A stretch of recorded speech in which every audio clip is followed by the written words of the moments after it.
Hello, epic viewers from the multiverse. Prepare to bask in unprecedented glory, because today I'm going to be commencing my Netflix epic review of New York Comic Con 2004. How was the experience, you may ask? Was it a meritorious, worthwhile, indelible experience? Or was it characterized by insipid mediocrity? Or was it wretched, abysmal, appalling, and egregious in offenses?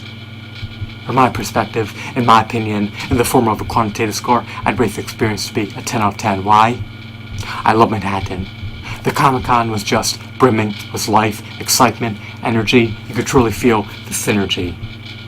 I recollect procuring a myriad of figures on that blissful day. I bought various Mortal Kombat Deception figures.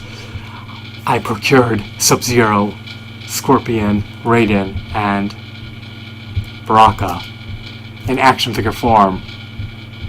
And I recollect them being churned out, produced, and manufactured by Jazzwares. Does that ring a bell? Let that marinate into your mind if it doesn't. Those Mortal Kombat figures costed me at least $15 each, so it was roughly $60 for the whole set. And of course they trump the Hasbro Marvel Legends facets. They have superior sculpts, aesthetics, designs, details, textures, shadings when compared to the Hasbro Marvel Legends figures. Furthermore, I procured some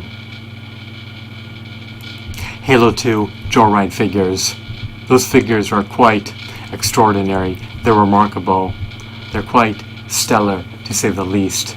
They're state-of-the-art Halo figures, and they're eye candy to take a gander at. They tower over most figures. They dwarf most figures, and they truly resemble Halo 2 Spartans down to the nitty-gritty details. So, what else did I do? Well, I roamed around. I traversed the Comic-Con. I saw vendors, merchandise that I did not need, and of course more items that would be relegated to someone else's garage or storage unit had I purchased them way back when. Unfortunately, when I was 19, I was forced to part with my first action figure collection because I could not afford a storage unit amid going to school full-time. College, graduate school drain your time and cause you to forgo the ability to work full-time if you want to maximize your GPA and optimize your chances to attain an unprecedented level of academic success in your endeavors. But that's a story for another time. I bought other items that day. I bought very high quality figures that retailed for an $8 through $10 price range. I may have bought some Justice League Unlimited figures. I may have procured some Toy Biz Marvel Legends, and I may have bought some DC Direct figures on that day. I'm certain, beyond a doubt, that I bought the entire Mortal Kombat Deception Wave 1.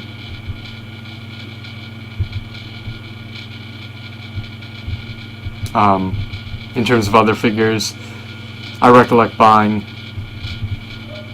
Halo 2 Joyride figures, and I probably bought some Justice League Unlimited figures, possibly some 3.75-inch Star Wars figures, and I may have bought some Toy Biz Marvel Legends figures in conjunction with various DC Direct figures, but my recollection of that wonderful day is eluding me. Is no longer dormant in the bowels of my mind. those neurons have likely been eradicated, but I can recall the experience to some extent. What was the venue was at? I believe it was named the, let me just check. It's a Javits Center, or the Jacob Javits Center, which is a large convention center located on 11th Avenue between 34th Street and 40th Street. So you can enter through the 36th Street entrance. But I just looked at action figures. I bought action figures. I saw other pop culture-esque merchandise. They have action figures, swords, statues, posters, jewelry, artwork, and of course other merchandise that would be relegated to your closet, basement, storage unit, attic, or drawers. So action figures are wonderful, posters are wonderful, but the only thing that's not wonderful about the Comic-Con was getting there. It's quite a hassle.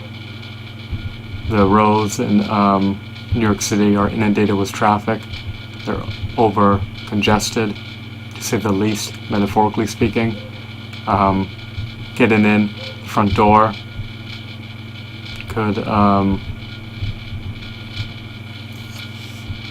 mandate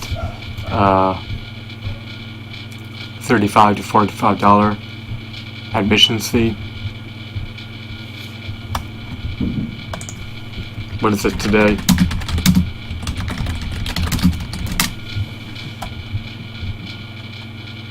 Oh, today it may be closer to $55, depending upon the day you're choosing.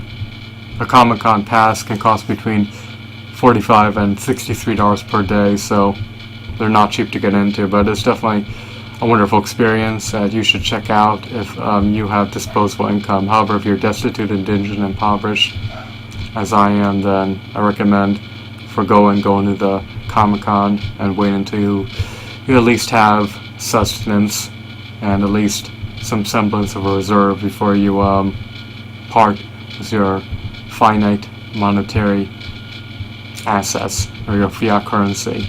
So it's great to go to, but going to Manhattan is expensive and unaffordable, and if you're going there just to buy action figures, you're better off buying them online, where you can get them significantly cheaper and have them delivered straight to your doorstep without having to move an inch. You can be indolent, idle, passive, sedentary, and have the action figures come to you, and you can utilize your cognitive faculties. You can tap into your cerebral cortex. You can tap into your intellect and wits to devise a business online to be able to fund your frivolities and unnecessary spending habits, should you choose to be an avid, devout anime fan who just can't get enough action figures. So indulge in glory, my friends, and collect action figures only if you can afford to. If not, they'll render you broke, indebted, and cause you to succumb to despair as they drain your fiat currency.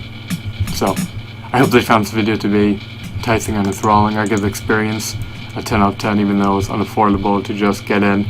The admissions fee is way too lofty and exorbitant. It should be free. That's the only price that I can afford. Have a wonderful, marvelous day. Goodbye.